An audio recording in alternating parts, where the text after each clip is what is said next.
Boa tarde, tudo bem, pessoal? Sou o Rodrigo Moreira, professor de Química aqui do Colégio Anísio Teixeira. Seja bem-vindo a mais uma aula aqui do Enem da gente, né?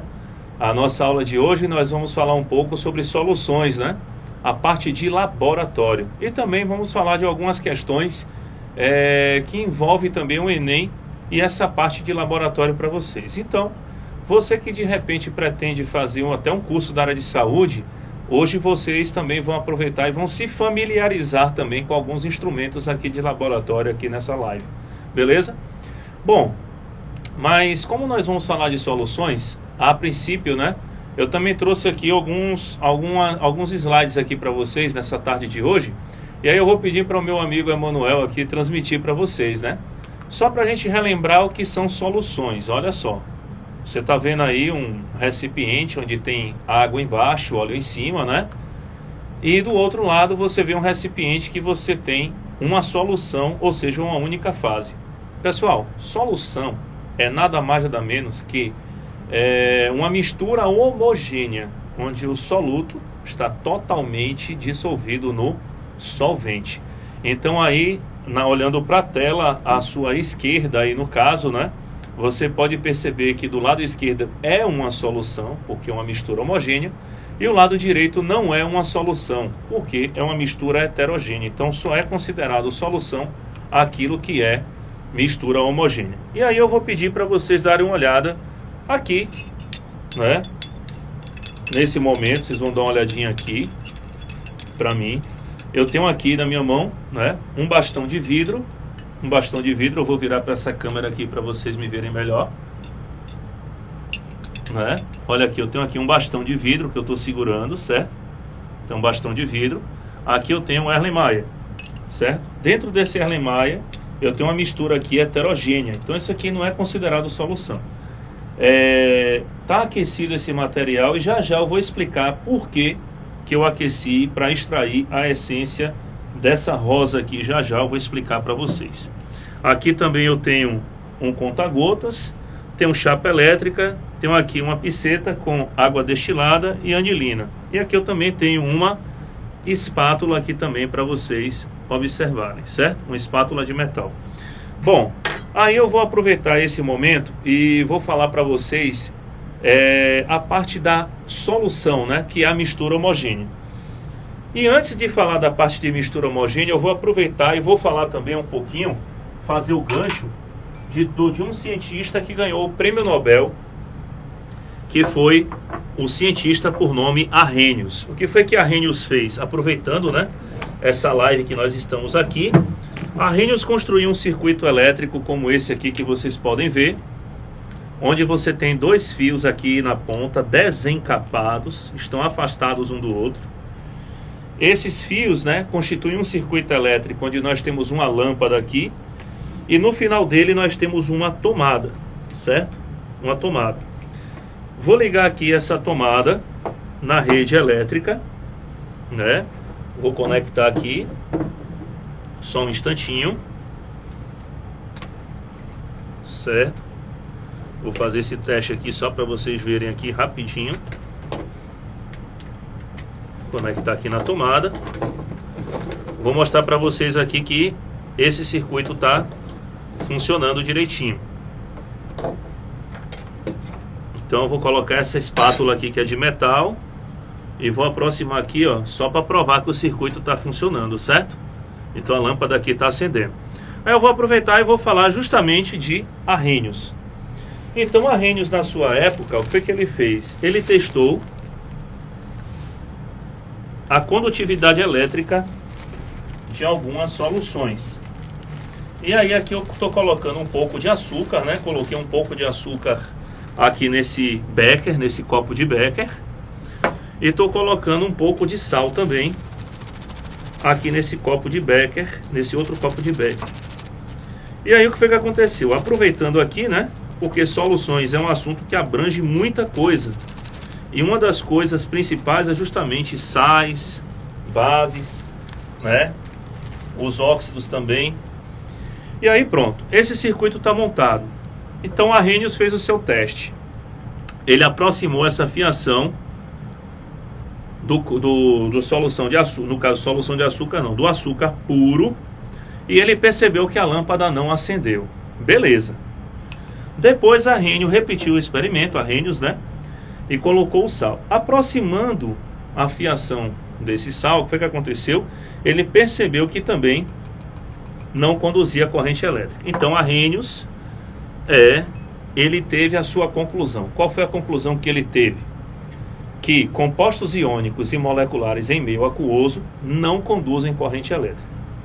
Beleza. Foi o que Arrhenius fez depois. Arrhenius pegou, colocou água pura, né? Nós chamamos de água destilada, que eu tenho aqui nesse frasco. Aqui eu estou adicionando, né? Estou aqui só dando uma leve agitada aqui no sistema.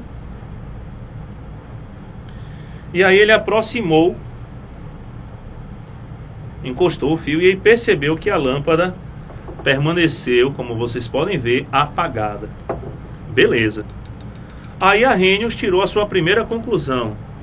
Soluções moleculares ou covalentes não conduzem corrente elétrica em meio aquoso. Beleza. Arrhenius, não muito satisfeito, o que foi que ele fez? Colocou água na solução que tinha sal, no caso, num recipiente que tinha sal de cozinha. E aí ele inseriu os fios, né, os eletrodos, e ele percebeu que a lâmpada acendia. E aí Arrhenius falou: opa, então cheguei a uma conclusão de acordo com o meu experimento. Qual foi a conclusão que Arrhenius teve? Arrhenius disse que toda solução iônica em meio aquoso conduz corrente elétrica. Maravilha. Porém, as soluções moleculares como o açúcar não conduz corrente elétrica. Rapaz, Arrhenius estava certo até aí no caso, né? Só que depois ele foi testar a condutividade em ácidos e bases e percebeu outras coisas. E aí ele chegou à conclusão de que ácido, né? Toda espécie química que em meio aquoso sofre ionização, liberando H+ como único cátion e um ânion diferente de OH, beleza? Então aí ficou essa teoria. O Arrhenius ficou conhecido como, ganhou esse prêmio Nobel pela teoria da ionização e teoria da dissociação, que a gente utiliza a redundância, né? Dissociação iônica, porque a água entra para solvatar, para separar os íons que já existiam, enquanto que na ionização a água entrava para quebrar a molécula, para formar íons que não existiam. Perfeito?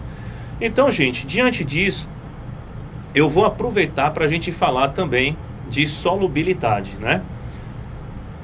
Então, como é que a gente vai fazer essa questão da curva de solubilidade, né? Eu vou mostrar um desenho ali, o slide aí para vocês estão vendo, né? Eu tenho aí 1000 gramas de água a 25 graus Celsius, que é a temperatura que foi feita. Eu coloquei 350 gramas de cloreto de sódio. Agitei, né? No caso, peguei um bastão de vidro, uma colher no caso, né? Se fosse dentro de casa. E percebi que o material dissolveu totalmente.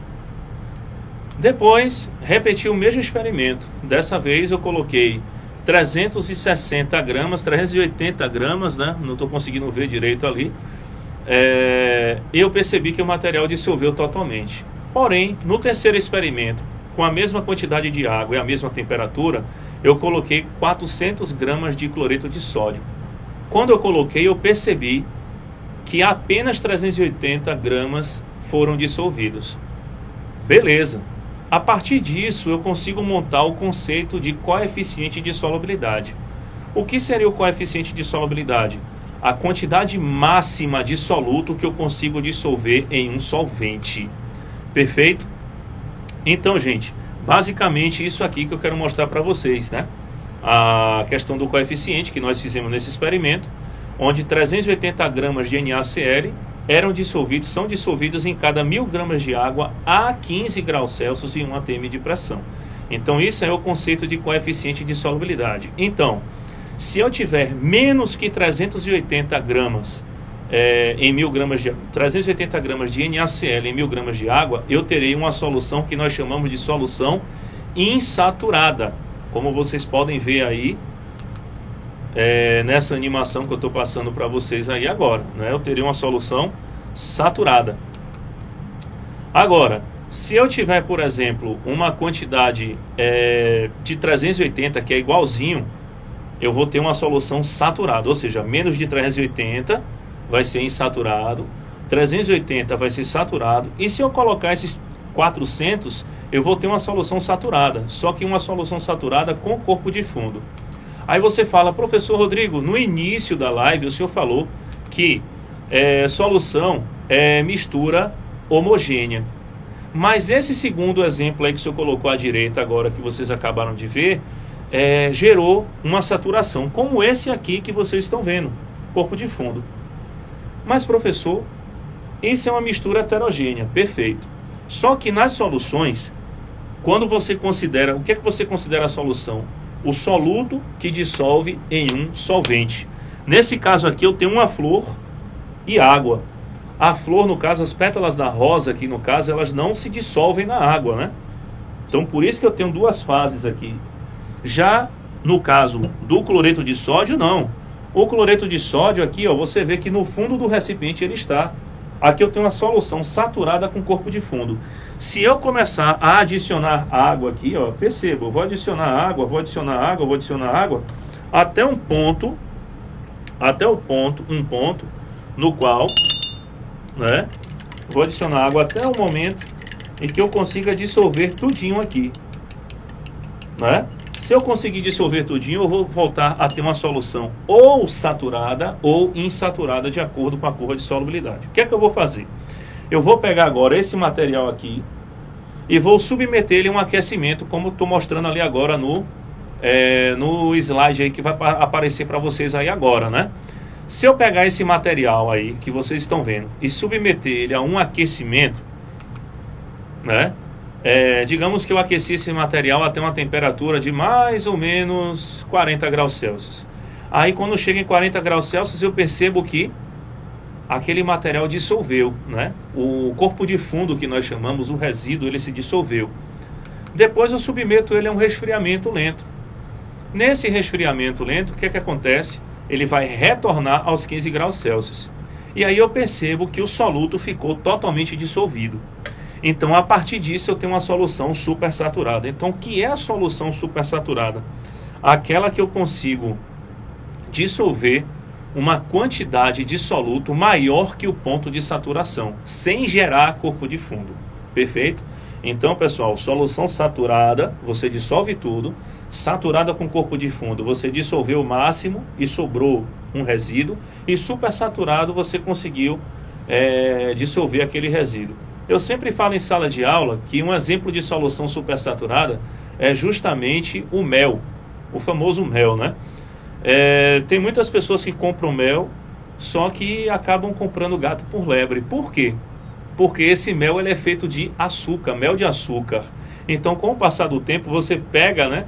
Toma um pouco do mel e larga lá na sua prateleira, né? No armário.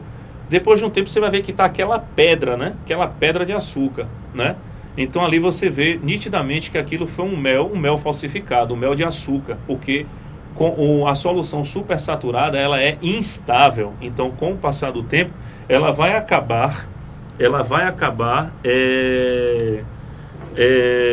se desestabilizando e voltando a ser uma solução saturada com corpo de fundo. Perfeito?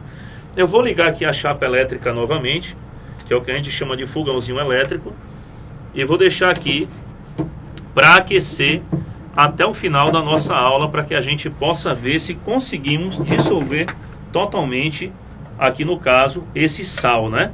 O sal ele é um pouco mais difícil. Aí eu aproveito que eu estou falando do sal, né? E vou falar outra coisa importante para vocês.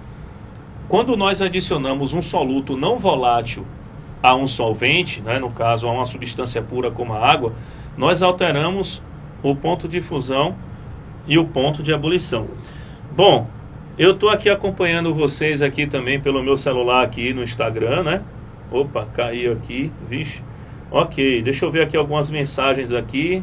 Estou vendo aqui a mensagem de professora Fábia, parabéns, Adriele Ribeira, muito boa. Algumas pessoas aqui mandando mensagem. Ok, gente, muito obrigado. Vou mandar um coraçãozinho aí para vocês para agradecer. Eu acabei sem querer saindo. Ciane aqui, muito massa, obrigado. Eric, né? O The Best, obrigado, Eric. Um grande abraço para vocês. Espero que vocês possam estar aprendendo também um pouquinho mais aí com essa live, né? De experimentos.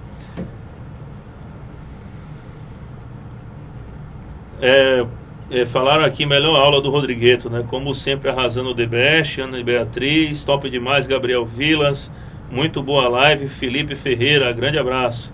Ayla Rebeca, um abraço também. The Best of the Best, valeu, galera. Obrigado vocês aí por estarem nos acompanhando. Daqui a pouco eu leio mais um pouquinho de mensagens. Então não para de chegar aqui. Esse Instagram aqui do Colégio Anísio Teixeira, ele é formidável, né? Tá bombando aqui essa live dessa tarde aqui, maravilhosa. Porque nós estamos ao vivo no Instagram, no YouTube e no Facebook. Então você escolhe uma plataforma e nos assiste aí.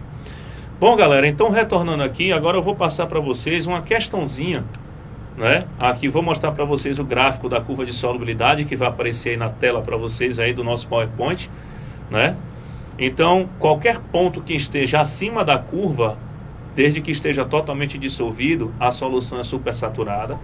Qualquer ponto na curva de azul aí é uma solução saturada, que está representado pela letra Y, e qualquer ponto abaixo da curva aí, representado pela letra Z, nós dizemos que é uma solução insaturada, né?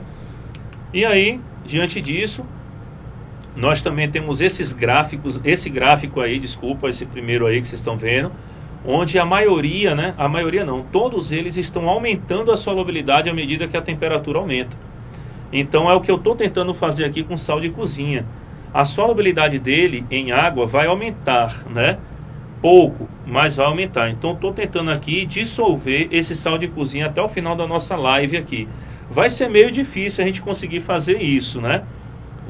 Porque a gente está nas condições especiais aqui. Estamos com o ar-condicionado ligado, estamos com a chapa elétrica. Se tivéssemos diretamente com o bico de Bunsen, seria muito mais rápido. O bico de Bunsen seria o bico do fogão da sua casa.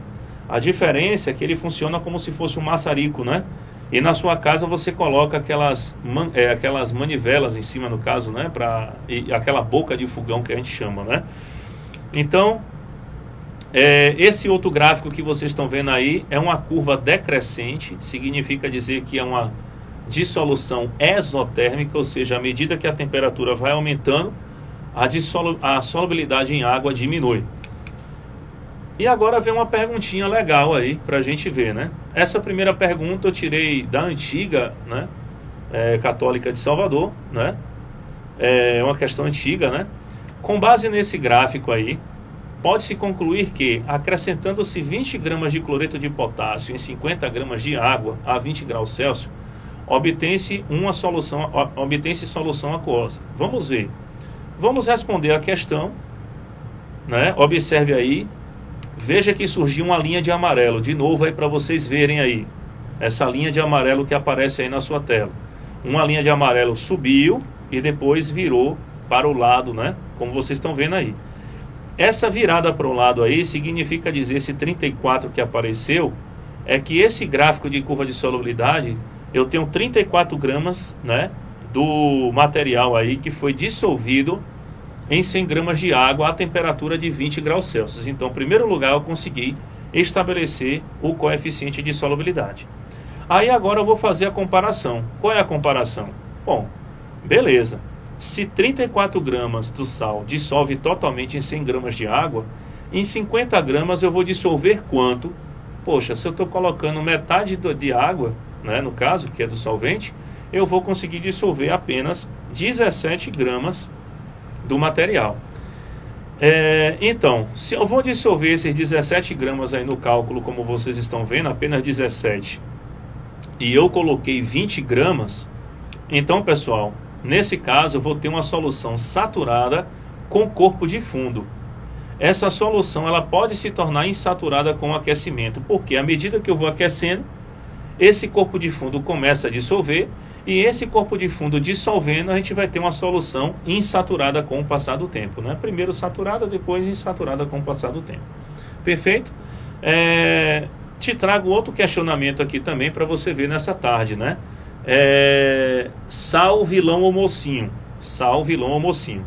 Substância imprescindível ao equilíbrio das funções orgânicas, o cloreto de sódio pode produzir efeitos indesejados se consumido em excesso. A demanda natural desse composto fez com que ele superasse o ouro como valor estratégico e fosse para remunerar o trabalho, né? O salário, né? A palavra salário vem de sal, né? Tanto os íons Na como o Cl são essenciais para a manutenção da vida animal, controlando o volume de líquidos e manutenção da pressão arterial.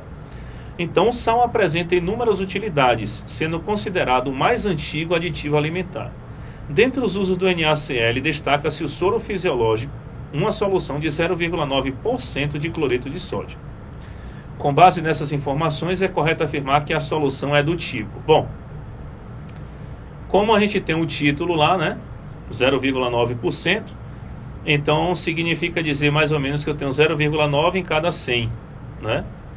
Aí a gente acha a concentração molar, no caso, né, que a gente faz a divisão pela massa molar e divide pelo volume. Então eu sei que eu vou ter uma quantidade de matéria de 0,154 mol em 100 ml. Em 1000 ml eu vou ter aproximadamente 0,154 mol. Então, quando eu faço isso, então a solução vai ser eletrolítica, como eu mostrei para vocês aqui agora há pouco, que a lâmpada acendeu, né, no experimento. Eu vou repetir para quem chegou agora. Deixa eu pegar aqui só a tomada aqui com cuidado, né? A gente evitar qualquer tipo de acidente. Então aqui, ó, só para vocês verem. Não, não é essa daqui não, aqui é o açúcar. Aqui é o sal. Só para vocês verem aí de novo, certo? Só para comprovar, como vocês podem ver aqui, né? Para comprovar a condutividade elétrica. Então, a questão aí está trazendo, bom, ficou... Professor, o senhor tirou e continua aceso. Por quê? Porque aqui tem alguns íons. E aí eu vou aproveitar esse mesmo gancho e vou falar de nada mais nada menos de um assunto chamado eletrólise. Aqui está ocorrendo eletrólise, né? Aqui ficou água e alguns íons do sal, né? Íons sódio e íons cloro. Então o sódio está se desgastando no eletrodo negativo e o cloro está se desgastando no polo positivo. Então esse desgaste, mesmo os eletrodos afastados, faz com que a lâmpada ela permaneça acesa durante um tempo. E aí, ó, eu lavo um pouco aqui na solução de água com açúcar e observe que a lâmpada ela se apaga, porque eu acabei tirando esses íons, né? Se eu lavar várias vezes essa fiação aqui nessa solução, vai chegar um momento que essa solução vai ter muitos íons e vai conduzir. Mas vai conduzir porque eu estou deixando os íons do sal aqui dentro. Perfeito? Bom, continuando, vou desligar aqui para evitar qualquer acidente, tá bom? Para a gente evitar um acidente aqui, no caso comigo. E aí eu vou avançar voltando para a questão. Então, a resposta dessa questão aí, desculpem, seria a letra E, que é eletrolítica e a concentração do sal é de 0,154 mol por litro. Perfeito? Bom, galera, uma outra parte do assunto é justamente as fórmulas de soluções. Nós temos todas essas fórmulas que vocês estão vendo aí. A fórmula da concentração comum, que é massa do soluto, né, sobre volume da solução. Né? A massa do soluto é em grama, o volume da solução em litro. Então, concentração é grama por litro. Por exemplo, aqui, ó, eu tenho aqui uma concentração, né? Eu tenho água com açúcar aqui. Então, coloquei uma massa de açúcar e coloquei um volume de água. Esse volume aqui, no caso geral, é da solução. Então, aqui eu tenho uma concentração em massa, certo? Por isso que a gente chama concentração em massa. Então, toda vez que numa prova do Enem, numa questão do Enem, cair concentração, está falando de concentração comum. Perfeito? Está falando de concentração em massa. Mas toda vez que falar de concentração em quantidade de matéria, ou molaridade, né, eu estou falando em concentração em mol por litro. É o que a gente pode ver na tela novamente aí dessas fórmulas aí que eu trouxe para vocês, né? Que no caso é a quinta fórmula de cima para baixo. A segunda de cima para baixo é da densidade, que aí é massa da solução por volume da solução. A massa vai ser em grama, o volume pode ser em litro ou mililitro, e a densidade pode ser grama por litro ou grama por ml. A terceira fórmula de cima para baixo é o título, e aí você tem o terceiro e quarto, que é título, né? O terceiro é título em massa, que é massa do soluto sobre massa da solução. Esse título é em percentual, como veio na questão anterior que eu mostrei para vocês. Então aquele título foi em massa, né? E aí você pode tirar uma média aritmética ali, bom, 0,9%. Então quer dizer que eu tenho 0,9 gramas a cada 100 gramas de água. É mais ou menos isso aí, perfeito? O título em volume, o mesmo pensamento. A diferença é que você muda a fórmula do M para o V. A concentração molar eu já falei para vocês. Eu tenho concentração, que é densidade vezes título. Vale lembrar que essa fórmula vai ser assim, se a densidade for em grama por litro, porque se a densidade for grama por ml, depois do título você multiplica por 1000. E por fim você tem a molalidade. O que é essa molalidade, né? É você dividir, no caso, a quantidade de matéria sobre a massa em quilo. É mol por quilo aí essa unidade, perfeito? Então, gente, aqui no caso a gente tem uma concentração comum, certo? A gente aqui tem uma concentração comum. Como eu tenho uma massa, eu tenho quantidade de matéria, eu tenho uma concentração molar. Aqui eu vou ter um título em massa, aqui eu posso ter um título em volume, e aqui eu tenho molalidade, tudo representado. E ainda tenho densidade aqui, né?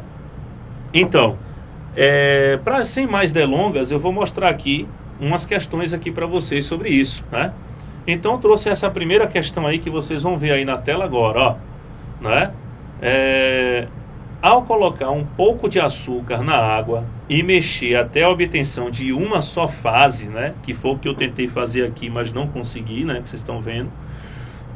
Prepara-se uma solução. Então, beleza, coloquei a água até dissolver todinho, tranquilo.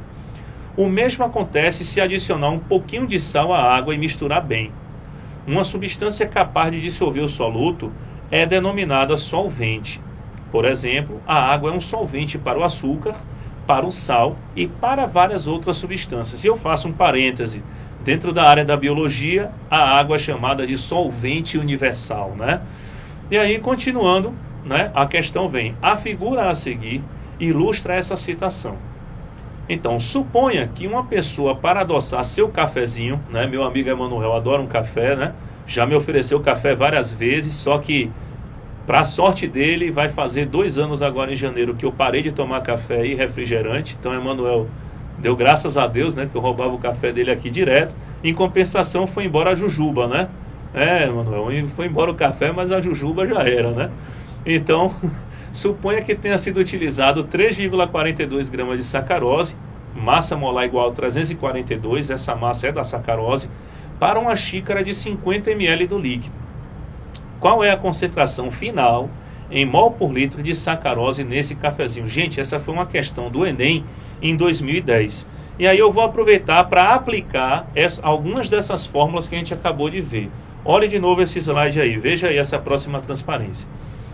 Então, gente, ó, primeiro passo, o que é que eu vou fazer, né? Vou calcular a quantidade de matéria, onde eu dividi o 3,42 gramas por 342 gramas mol. Então, achei a quantidade de matéria, que é 0,01 mol. Segundo passo, aí eu vou fazer o seguinte, eu pego o volume, que é de 50 ml, e converto para litro, dividindo por 1000, ficando 0,05. Boto isso embaixo da quantidade de matéria e vou encontrar a concentração molar, que é justamente 0,2 mol por litro. Essa foi uma questão do Enem, que foi 2015. Olha como passaram-se 5 anos e a estrutura da questão não mudou muito. A cafeína é um alcaloide identificado como 1,3,7 trimetilxantina. Massa molar igual a 194 gramas-mol, cuja estrutura química contém uma unidade de purina, conforme representado. Esse alcaloide é encontrado em grande quantidade nas sementes de café e nas folhas de chá verde. Uma xícara de café contém em média 80 miligramas de cafeína. Beleza. Considerando que a xícara descrita contém um volume de café, a concentração em mol por litro de cafeína nessa xícara é mais próxima de... Bom, vamos resolver aqui essa questão, né? Primeiro, o que é que eu faço, né? Eu tenho os dados da questão, que a massa é 80 miligramas. Eu tenho a massa molar, que é 194 gramas-mol. O volume, que é de 200 ml, eu converto para 0,2 litro. A massa da cafeína eu converto para 0,08 grama. E a quantidade, eu acho a quantidade de matéria, que eu estou dividindo a massa 008 por 194. Essa divisão que eu faço, depois divido pelo volume, que é 0,2, eu encontro a concentração molar, que é 0,02 mol por litro. Perfeito? E aí, pessoal, eu chego num outro momento, né, de soluções, que é a diluição. O que é a diluição, pessoal? A diluição é o ato ou efeito de colocar solvente. Então é aquela velha brincadeira que eu faço, né? Leve seus amigos para casa sem avisar a mamãe e o papai. Aí você chega com os 10 amigos. Mãe, eu trouxe 10 amigos para almoçar aqui em casa. Aí a mãe de vocês fala assim: meu filho, como é que você faz isso e não avisa antes? É o que a mãe de vocês faz? Joga água no feijão. Então, ao invés de você comer feijão no almoço, você vai ter o quê? Pescado de feijão, porque você vai ficar pescando o feijão, né? Então, ou então você vai comer aguado de feijão, ou escaldado de feijão, enfim, não sei qual prato típico que você vai utilizar. O que é que você precisa saber? É que, olha, uma boa notícia aqui, já conseguimos dissolver, né, o sal aqui. Eu vou esperar, deixa eu ver, tá um pouco quente, mas dá para mostrar, ó, gente. Consegui dissolver o sal, ó. Tá vendo? Daquele do início da aula que eu falei para vocês, ó. Consegui dissolver o sal, aqueci, ó. Agora eu tenho uma solução ou saturada ou insaturada. O que é que eu vou fazer? Eu vou deixar essa solução aquosa de sal de cozinha aqui e vou deixar ela resfriar, para ver se no final da aula ela vai permanecer totalmente dissolvida. Se permanecer, eu vou ter uma solução super saturada, beleza? E aí, gente, a diluição é nada mais nada menos o efeito de eu adicionar água, ó. Então eu vou adicionando água aqui, ó. Então no final do procedimento eu vou ter uma concentração menor, né? Porque eu adicionei mais, no caso, adicionei mais líquido, no caso, né? Mais solvente, e aí eu diminuo a concentração. Beleza. E aí, diante disso, a gente vai ver uma questãozinha, né?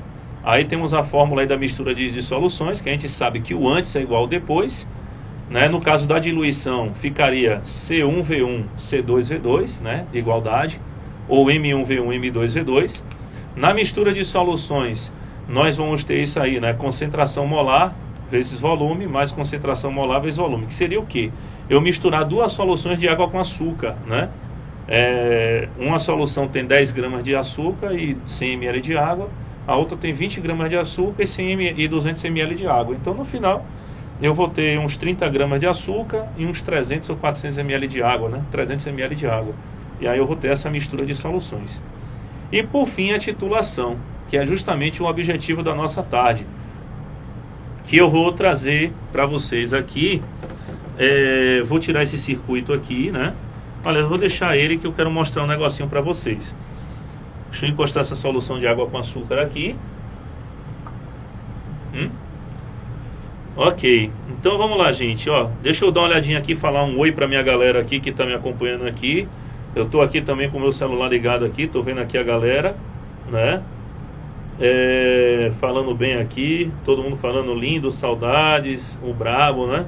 Eu até achava estranha essa história do brabo, mas depois me explicaram o que era. Eu achava que eu era brabo, não. Brabo é um cara gente boa, né? Gostando das demonstrações práticas do assunto, very nice, que legal. Boa tarde, Bia Vasconcelos, Lucas Mota, Gilmar, Miguel, né? A galera que tá aí.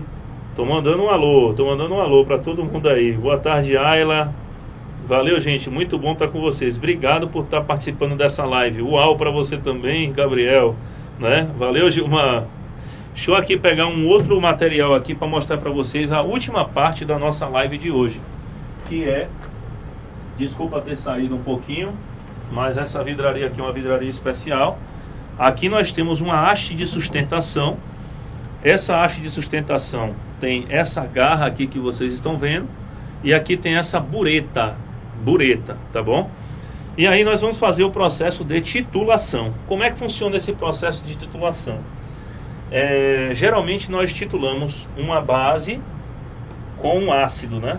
Então eu já vou colocar o ácido aqui, e aí eu vou explicar para vocês o porquê dessa flor. Infelizmente não tínhamos a fenolftaleína, perfeito? Não tínhamos a fenolftaleína.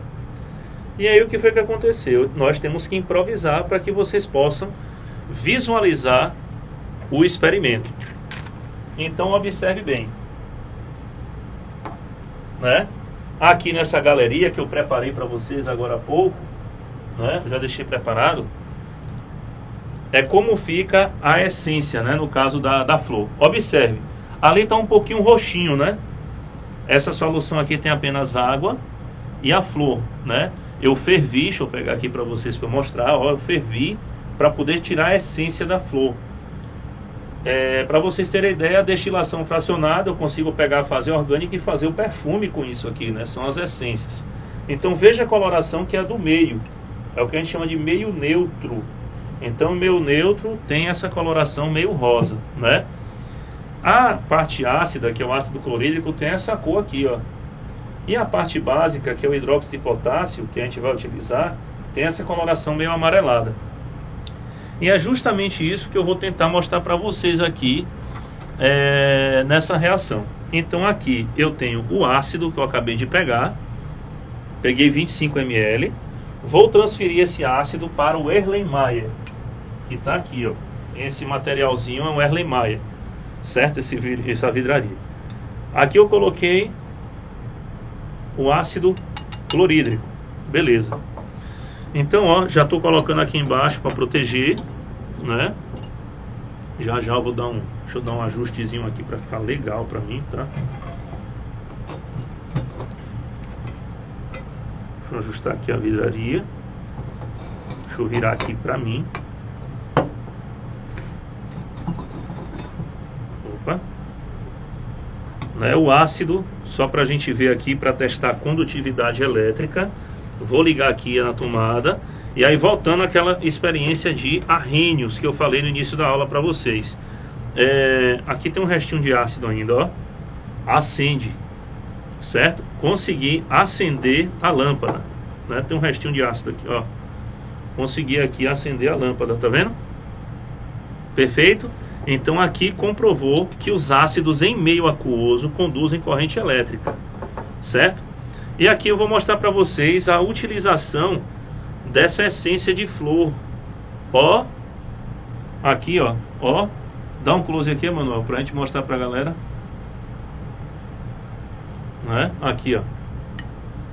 Observe a coloração que ficou, ó, ficou um meio laranja. Não liga pra mim não, que eu não enxergo direito as cores não. Eu acho que isso daqui é um negócio querendo caminhar para laranja, né? Um negócio meio cobreado aqui, né? Como vocês podem ver. Beleza. Aí o que é que eu vou fazer agora?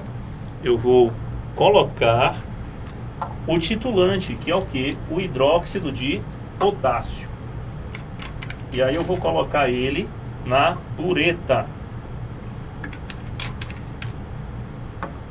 Aí observe bem, né?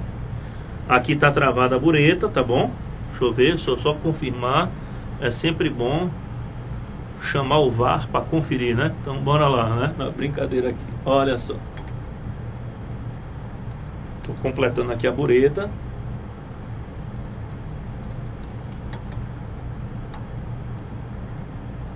Certo? Deixa eu despejar um pouco desse material aqui. Pronto. Porque a gente tem que zerar a bureta. A bureta está quase zerada. Que bom. Vou descer ela aqui para ficar no nível que eu quero. Opa. Completar aqui até a marca 0. Tá bom?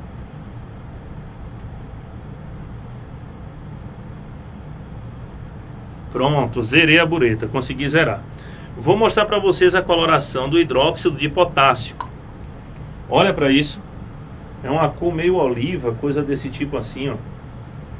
Uma cor mais intensa, né? Que foi justamente que eu mostrei agora há pouco para vocês. Então, eu vou fazer aqui a titulação. Eu vou abrir aqui a torneirinha, que é a válvula que a gente chama, e vou deixar cair as gotas aos poucos. E aos poucos que essa gota vai caindo, o que é que acontece aqui nessa titulação? Aos poucos, essas gotas vão caindo, né? Vou mostrar aqui também que a base, ó, conduz eletricidade, certo? Olha aí. A base é um composto iônico, conduz eletricidade em meio aquoso também. Vou aproveitar e já vou tirar esse circuito aqui para vocês enxergarem que essa aqui é a nosso último experimento da tarde de hoje, tá bom? Então, ó, tá caindo gota por gota. Tá caindo aqui, opa, caiu gota demais, ó. Vai caindo gota. Essa é a parte boa do experimento. Justamente o que a gente vai ver, eu vou fazer o experimento e a gente vai ver a questão, né? Então tá caindo aqui, uma gotinha por gotinha, aos pouquinhos. Ó, e aí perceba que a coloração, de acordo com essa galeria aqui, que eu vou botar aqui do lado. Aqui, ó, vou colocar aqui do lado, né? Tirar aqui um pouquinho da frente, chegar pra cá. Observe aqui, ó. Meio ácido, neutro e básico. Vou puxar mais pra cá pra gente ver. Tá caindo gota por gota. Então, à medida que cada gota vai caindo, aqui a base vai caindo no ácido que está aqui, esse ácido vai sendo consumido pela base. Então, a acidez ela vai diminuindo, o pH vai aumentando para chegar em 7. Quando chegar em 7, vai estar em torno dessa cor, que é praticamente mais ou menos o que a gente já está chegando. Certo? E aí ela vai caindo. Enquanto vai caindo aí, para ganhar tempo, eu vou mostrar para vocês uma questão. Vou deixar o experimento rolando aqui devagar e vou mostrar a questão que está aí para vocês. Um estudante realizou uma diluição, conforme mostrado na figura abaixo. Supondo que a densidade da água, bem como a da solução inicial, seja de 1 grama por ml, qual será o volume de água a ser adicionado para que a solução, né, passe a ter concentração 0,2 mol por litro? Então, observe. Né? Primeiro eu vou achar a concentração comum do sal na água. Então, eu divido a massa do sal, que é 7,1, por 0,2 litro, que é 200 ml. Na sequência, eu vou achar a concentração molar. Eu pego a concentração comum e divido pela massa molar do sulfato de sódio, que é 142, e achei a concentração molar, que é 0,25. Como eu vou diluir, aí eu aplico M1V1, M2V2, substituo os valores e encontro que o volume final é de 0,25. A pergunta é, qual foi o volume de água adicionado? Ou seja, o volume de água adicionado foi de... você tira a diferença de 0,25 menos 0,20, que dá 0,05 litro, que é justamente 50 ml. Essa foi uma questão de diluição. Deixa eu voltar aqui rapidinho para o experimento. Ainda não neutralizou, e eu vou ver aqui os meus queridos alunos, nossos telespectadores aqui da nossa tarde, né? Deixa eu voltar aqui só um pouco. Rapaz, consegui, a borracha aqui não ajuda aqui da coisa, né? Então vamos lá, só estudamos isso no início do ano. Valeu, Felipe, exatamente. Aí, Gilmar, né? Uau, que aula supimpa. Valeu, Pedro. Mais de 1.200 curtidas aqui na live, segundo meu amigo Manuel aqui, é um recorde, né? Mais de 1.200 curtidas, isso é bom, top demais. A galera aqui vai comentando, um grande abraço. Grande abraço para Tailândia, para Fortaleza. Vixe, mudei aqui. Para Fortaleza, né? Yasmin Benevides, Anne Beatriz também, um grande abraço para vocês aí. Ayla Rebeca, também um abraço. Ed Filho, outro abraço também para vocês. Adriele. Vou fazer aqui o experimento para nossa live não acabar, viu? Então vamos lá, tá caindo aqui ainda. Deixa eu ver, já foram mais ou menos 6 ou 7 ml aqui. Daqui a pouco eu vou dar uma acelerada. Eu vou fazer outra questão para a gente ganhar tempo. Vamos lá. Vou fazer só essa última questão aqui sobre titulação e vou terminar o experimento para a gente encerrar a nossa live que está chegando ao fim. Questão do Enem 2011. O peróxido de hidrogênio é comumente utilizado como antisséptico e alvejante. Também pode ser empregado em trabalho de restauração de quadros enegrecidos, no caso envelhecidos, e no clareamento dos dentes, né? Na presença de soluções ácidas de oxidantes com permanganato de potássio, esse óxido decompõe-se conforme a equação a seguir que vocês estão vendo aí. De acordo com a estequiometria da reação descrita, a quantidade de permanganato de potássio necessária para reagir completamente com 20 ml de uma solução 0,1 mol por litro de peróxido de hidrogênio é igual a... Pessoal, para resolver essa questão, primeiro eu vou calcular a quantidade de mols da água oxigenada, que é o peróxido de hidrogênio, presente em 20 ml da solução, que é 0,02 litro no caso, e dividir, colocar esse valor embaixo, no caso, multiplicar esse valor por 0,1 mol por litro, acha a quantidade de matéria, que é 0,002 mol de H2O2. Depois, quando eu volto para a equação, eu vejo que na equação descrita, cada 5 mol de água oxigenada reage totalmente com 2 mol de permanganato de potássio. Então eu achei 0,02 mol de água oxigenada, o peróxido de hidrogênio. E aí eu coloco o X embaixo do KMnO4. A gente tem um cálculo estequiométrico aí, como vocês podem ver. E aí eu sei que eu vou ter o quê? 0,008 ou 8 vezes 10 a menos 4 mol de KMnO4, que é o permanganato de potássio. Beleza, galera. Em relação a PowerPoint, daqui a pouco eu vou mandar um alô para vocês. Vou acelerar aqui para a gente ver essa mudança, né? Que a nossa live está chegando ao final. Pode dar um zoom aqui, Emanuel, por favor. Pode dar um zoom para a gente ver isso aqui passar o mais rápido possível, né? A concentração de cada um é de 0,1. Então, eu estou utilizando ácido clorídrico aqui embaixo e hidróxido de potássio. Essa é uma reação 1 para 1, porque eu tenho uma monobase, que é o hidróxido de potássio, aqui, e um monoácido. Então, por isso que a reação é 1 para 1. Então, teoricamente, se eu coloquei 25 ml de ácido clorídrico, eu teria que gastar exatamente ou próximo 25 ml de hidróxido de potássio, já que as duas soluções contêm o mesmo volume, né? Aí, Paulo Barbosa, tem até troca de câmera, né? O pessoal amou. Pena que já está no final a live, né? Foi uma live maravilhosa. Dá um close aí, ó, Emanuel. Dá um close aí, eu falando aqui para você, ó. Vamos lá. Perfeito. Já estamos chegando ao final da nossa live. Emanuel. Quanto? Ótimo, vamos lá. Já estamos chegando aqui nos 22 ml despejados, tá bom? 22 ml despejado. Estamos chegando ao fim. 23 ml. E o ponto de viragem, ele é muito rápido, meu irmão. Ele bate e vira do nada, né? Ele bate e vira do nada mesmo. Então, a partir de agora, a qualquer momento, a solução vai mudar de cor. A qualquer momento, a solução ela muda de cor. É um processo rápido. A partir de agora, preste bem atenção você de dentro de casa. Preste bem atenção que nós estamos próximos da viragem, perfeito?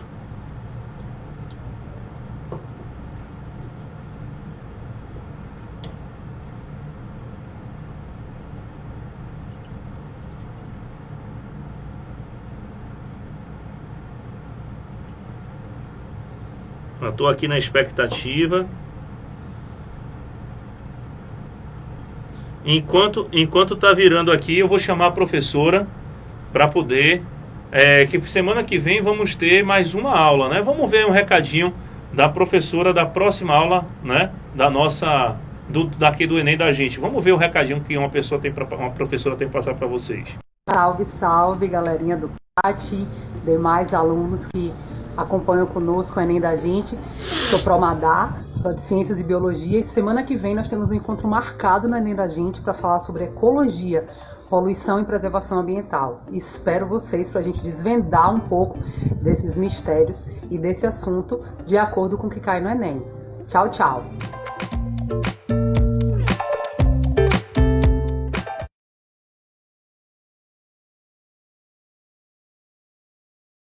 Lena, né? Promadá, semana que vem tá conosco aí na nossa live aí, que vai ser um sucesso. Essa live esse Enem da gente tem sido uma bênção nesse período de pandemia.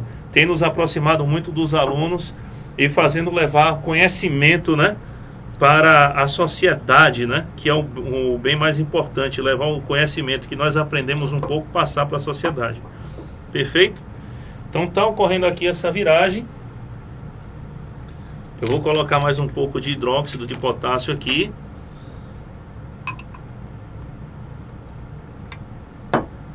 Eu acho que já está virando, viu? Eu acho que agora já está chegando aonde eu queria. Deixa eu só completar aqui.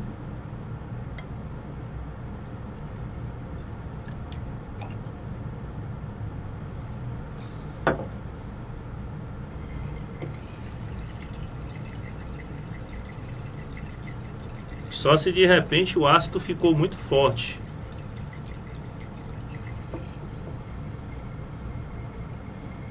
Já estamos no meio neutro, ó pessoal. Mudou a cor, ó. Já estamos em um meio neutro. Olha, tá virando a cor, olha.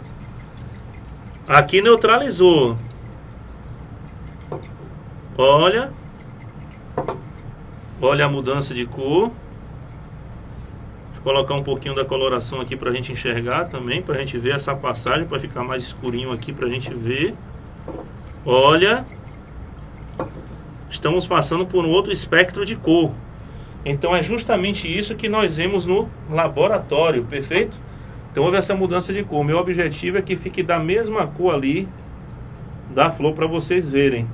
Ou seja, aqui nós estamos vendo toda a escala de pH passando, né? Aí, ó, mais outra mudança, tá amarelando. Ou seja, aqui já tá básico. A gente já tem um excesso de base aqui. Vou colocar só mais um pouquinho aqui para poder a coloração ficar mais forte. Aí, chegamos. Conseguimos fazer o processo de neutralização. A primeira neutralização ficou, olha aqui, ó.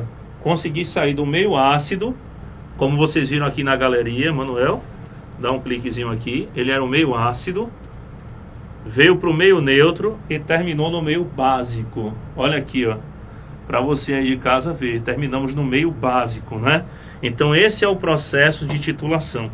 Perfeito, galera? Isso eu utilizei, né? Eu poderia ter utilizado qualquer uma dessas duas rosas aqui, ó. Eu utilizei essa rosa vermelha aqui. Perfeito? Você poderia fazer com a rosa amarela, daria certo do mesmo jeito. Na ausência da fenolftaleína, azul de bromotimol, você pode utilizar soluções caseiras como a rosa, a beterraba, enfim, outras coisas. Beleza, gente? Aqui, um grande abraço para o pessoal aí que está mandando as mensagens para nós aí, né? Paulo Barbosa, Catane Romário, a galera aí mandando um abraço para mim, né? Muito boa essa live, muito bom aí estar com vocês. Muito obrigado para vocês aí que nos acompanharam essa tarde. E mais uma vez eu quero mandar um alô, né? Mandar um abraço para todo mundo. Um abraço para a professora Fábia, né? Que está aí levando à frente esse projeto. Um grande abraço ao professor Walter, diretor do Colégio Anísio Teixeira, né? Ao Arthur, a toda a equipe pedagógica também, a todo o pessoal aqui que me deu o suporte, Poli, meu amigo que está aqui sentado perto de mim, é Manuel, que está aí dando um show aí, sendo nosso engenheiro de produção aqui, né? As meninas da coordenação, Carol e Vanessa também, dando todo o suporte. Um abraço aos professores. E essa live de hoje eu quero dedicar a uma pessoa especial. Pois é, vou dedicar, hoje é um dia de alegria, quero dedicar a minha filha, pai. E para vocês, um grande beijo para todos vocês, sucesso, bom final de semana, fiquem com Deus. Um grande abraço. Valeu.